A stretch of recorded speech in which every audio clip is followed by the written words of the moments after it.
now we'd like to welcome to Groove with Swedish Egil, Porter Robinson. Hello. How you doing, my friend? I'm doing really well. How are you?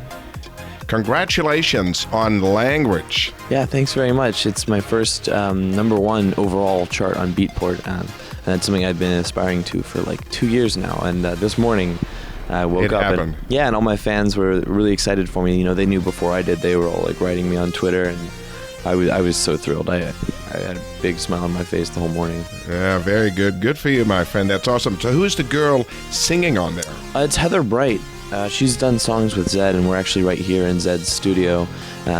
And I'm actually doing another song with her right now. She's just got a brilliant voice. She's got great lyrics, very catchy, but also, you know, emotional without being trite or kitschy in any way. It's great.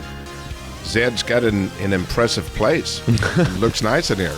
Yeah, I mean, well, that's because Zed's a multi-trillionaire. So. So you're obviously here, not just using his studio, but working with him. What are you guys working on?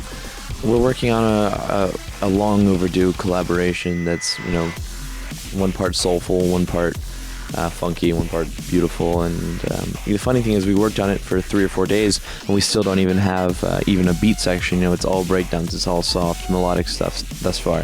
And of course, there will be a beat. We just haven't made that part yet. Right. Okay. So is it one song or several songs, or? It's one song. Okay. Yeah. And it's going to be like a single on an upcoming album, or? Oh man, who knows? I mean, I think that's something that we'll determine once we've got the song, once it's finished, and you know, the tone of the song will inform us as to where it should go and how it should be used.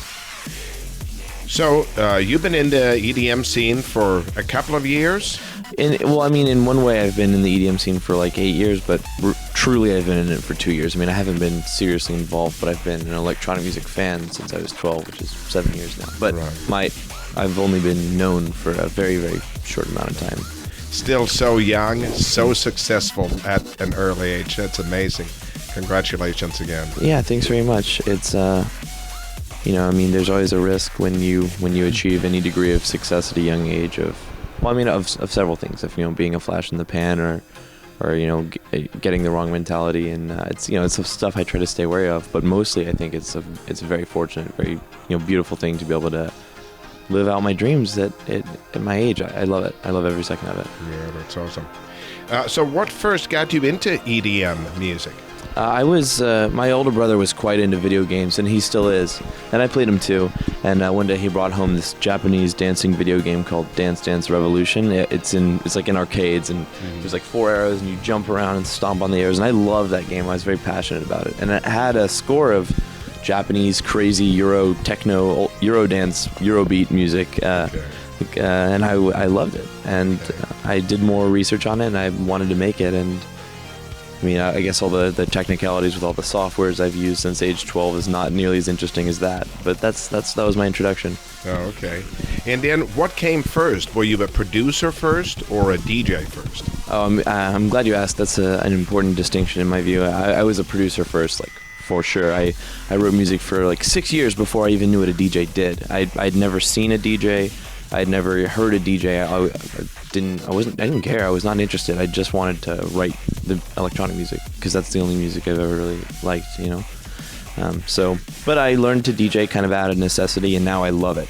Now it's a huge part of my life, and I spend a considerable amount of time in that world. So how do you DJ? Do you DJ with CDJs or turntables or Ableton or Serato, or what's your choice? I use actually the only one that you didn't mention. I use Traktor, and so does Zed. In fact, there's a device called the Traktor Control S4, and when I first started DJing, it had just come out, and it was supposed to be this sort of all-inclusive, very easy to set up DJ solution, and that's what I've used, and that's what I've always used since. And I know how to DJ on the other systems, but I'm most comfortable in Traktor, and so that's a laptop, and then this device called the S4. Oh, okay. And so it's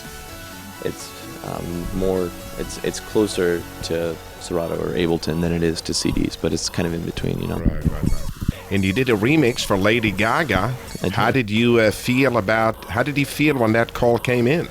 You know, that was really exciting, and to me, it was one of the earliest testaments, you know, of what could be. When I heard that, I was just like, there's so much potential here. I can't believe there's interest in getting like these crazy hard electro remixes for pop acts.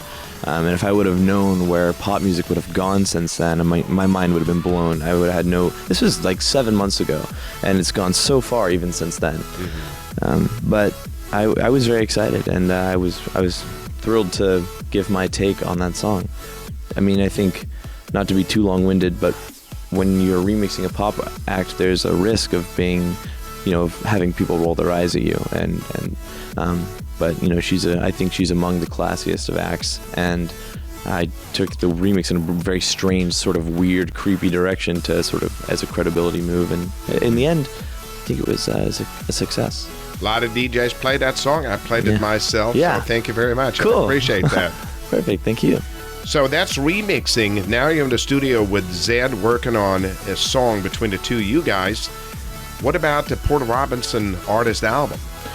I mean, as far as an album goes, I mean, I have plans to finish one by the end of the year, but it's always such a fluid exercise, and who knows where I'll be by the end of the year. Right now, I'm just writing songs that I think are progressive and exciting and interesting to my fans.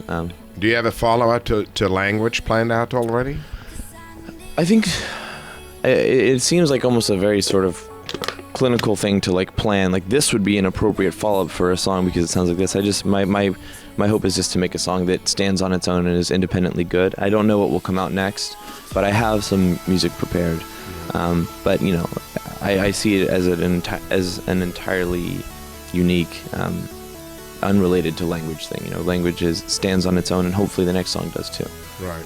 So you've experimented with both dubstep and electro. What's your favorite? Electro. Okay. I've made 1 or 2 dubstep songs, but I don't play dubstep in my DJ sets at all. Not even my own songs. I prefer the energy of electro. Sorry. That's the request line. That's the Zed party line, actually. This is a phone that we use.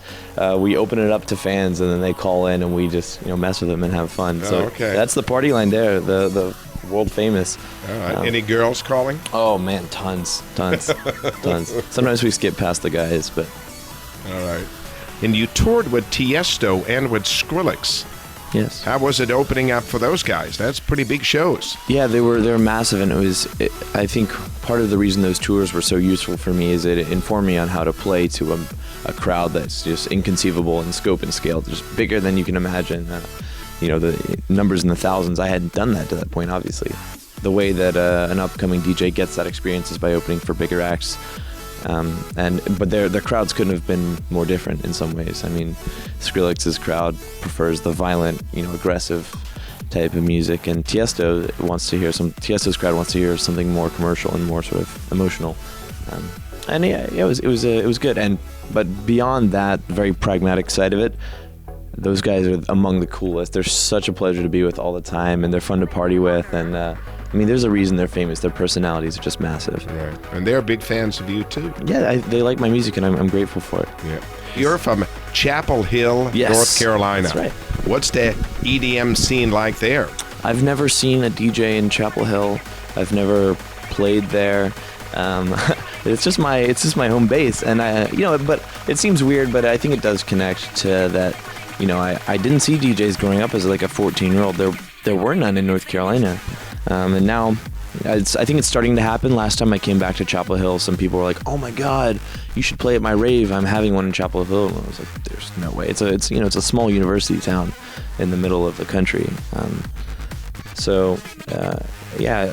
I don't know if there's much of an EDM scene to speak of in Chapel Hill, but it's emerging everywhere, and I guess Chapel Hill's no exception. And if someone's going to start it there, it's going to be you. It's got to be me, yeah. Yeah, there you go. It was very successful when your song Spitfire came out. I heard that it crashed the servers at Beatport when the song was released. Is that true? I don't know if that's...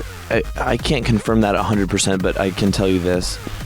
Spitfire was my EP, and Skrillex, it was the first thing on Beatport that I think Skrillex ever linked to besides Scary Monsters, and I linked to it, and all my friends linked to it, and within seconds after that, Beatport was down for a good 30 minutes, and everyone wrote me, like, "Oh my God, we all crashed Beatport," and if if that was a coincidence, then I would say it was a great little bit of serendipity, and like it looked really cool. It looked like I crashed beatport at bare minimum. So maybe you have to make another dubstep record. Oh man, or maybe I should just get Skrillex to link to everything. Skrillex and Tiesto. Right. That it'll never come back after that.